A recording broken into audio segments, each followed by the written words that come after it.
Welcome to my review of PortAventura World. This is one of the biggest theme parks in Europe, and I had the chance to spend 3 days here. I had an absolute blast at this park, and I'll try to tell you how good it actually is. In this review, I'll be talking about the main park and Ferrariland, and I'll be sharing my thoughts about the park hotel that I stayed at. I didn't visit the water park, so I can't talk about that, of course. Instead of covering some minor points, I'll come to the good stuff first, the rides. PortAventura has a lot of rides and roller coasters, and there's something for everyone. Together with Ferrariland, PortAventura has a total of 10 roller coasters, several drop towers, water rides, flat rides, and more.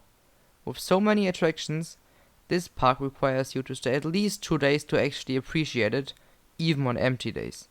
The main attractions at the main park are of course Shambhala, the biggest B&M hypercoaster, Furious Barco, the world's only Intamin wing rider, and Dragon Khan, a B&M sit-down looper with a whopping 8 inversions. While I've got reviews coming up for some of the park's rides, these 3 are certainly worth it.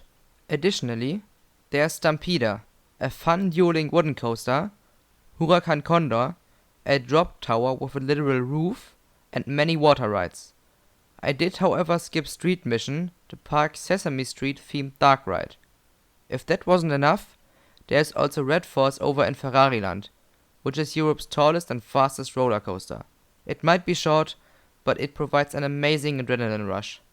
Ferrariland is also home to a flying theater, which is always worth checking out, and a bunch of other attractions. While you don't need more than half a day for Ferrariland, it's nice to have these additional rides, but I'll get more in-depth here later on. Now back to the main park, where I'll be talking about the park's theming. PortAventura is gorgeous. The themed areas of this park are absolutely incredible. Mediterranean, the entrance area, is one of my favorite entrance areas of any park. It looks beautiful, and the atmosphere here is amazing. The final turn of Furious Barco over the water is one of the best presented coaster elements ever, and I love it. While being a reasonably big area compared to other theme park areas, Mediterranean is actually one of the smaller areas of the park. Right behind Mediterranean is Polynesia, which is my favorite area of the park, even though its main attraction is a water ride that I didn't even do. This area is packed with beautiful landscaping. It feels like you are in the middle of a jungle with some themed buildings and rides in between. The immersion here is truly incredible, even though I didn't spend that much time here. Behind Polynesia is the Sesame Street area, which is essentially the park's area for children. You can find the Vekoma Junior coaster and the dark ride Street Mission here. This is quite a charming area, and it is fantastic for children. The area in the back of the park is China, which is one of the largest themed areas that I've seen. This area is home to Shambhala, Dragon Khan, and the park's well-themed splash battle Angkor. Shambhala and Dragon Khan dominate this area, and their red and white track together look great. A part of the area is themed to the Great Wall of China, which is super cool. And there also is a Chinese town a little bit away from these rides, which you could actually miss, even though the town alone is like 3 times as big as the Chinese area at Phantasialand. Walking from one end of this area to the other without even entering a town is easily going to take over 5 minutes. It's that big.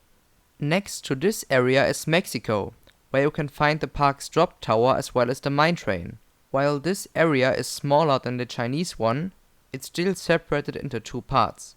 There is a part with temple ruins around the drop tower, which look great together with the area's plants, as well as the entrance of the mine train, which actually is a bit hidden.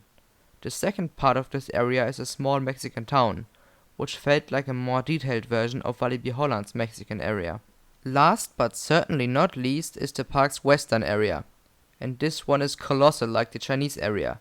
It might only have 1 path with rides and buildings left and right, but walking through here could take up to 10 minutes, it's that big.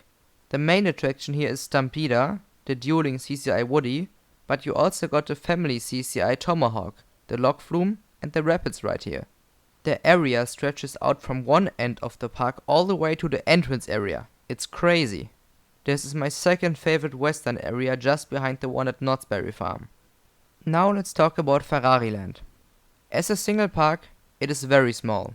I prefer to look at it as an upcharge area of PortAventura.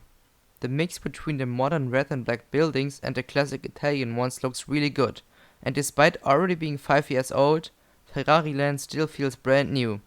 Red Force makes up about half of the park, so you can get to every ride rather quickly.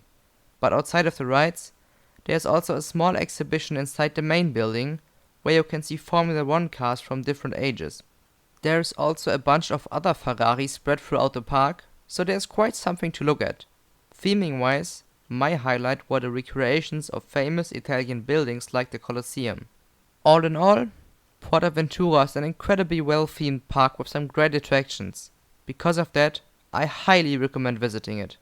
But as good as it is, there are some things that the park needs to fix. The operations at this park are horrible.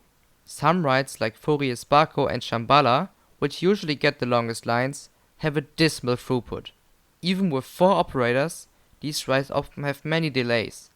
While a big part of that comes from the visitors, which are really sluggish with pulling down their restraint and fastening their seatbelt, the operators just don't try to send the trains out fast.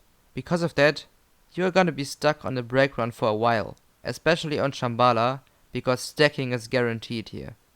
But there is more.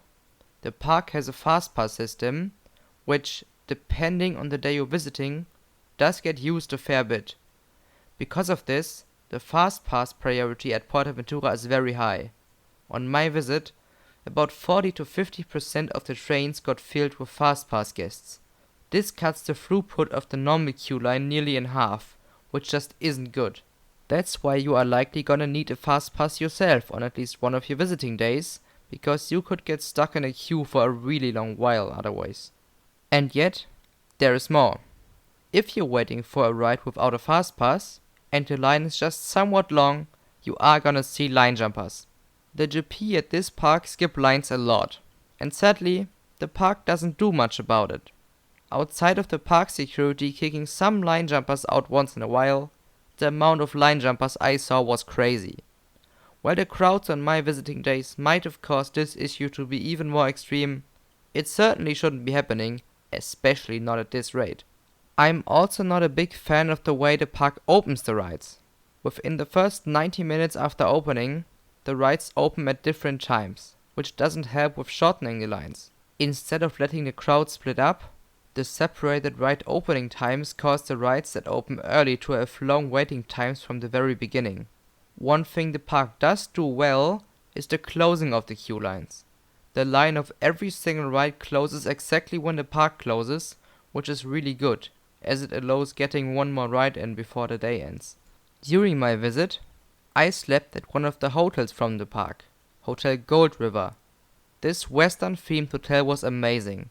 It was essentially a Wild West town with one main building and a bunch of extra buildings with rooms. Even though it was just a hotel, the theming here was amazing. Even in dead ends, there was theming, so you got stuff to see even when you're not inside the park. The food quality at the hotel was also quite good, and as a result, we never actually ate inside the park, but only at the hotel. While these hotels can get a bit pricey, I highly recommend it for this park, as they really enhance the overall experience. I hope this review gave you a good overview of PortAventura. If possible, you should definitely visit this park. It might not be the best park out there, but it can still provide an amazing experience. If you have any more questions about the park, be sure to ask me in the comments. Thanks for watching. Bye.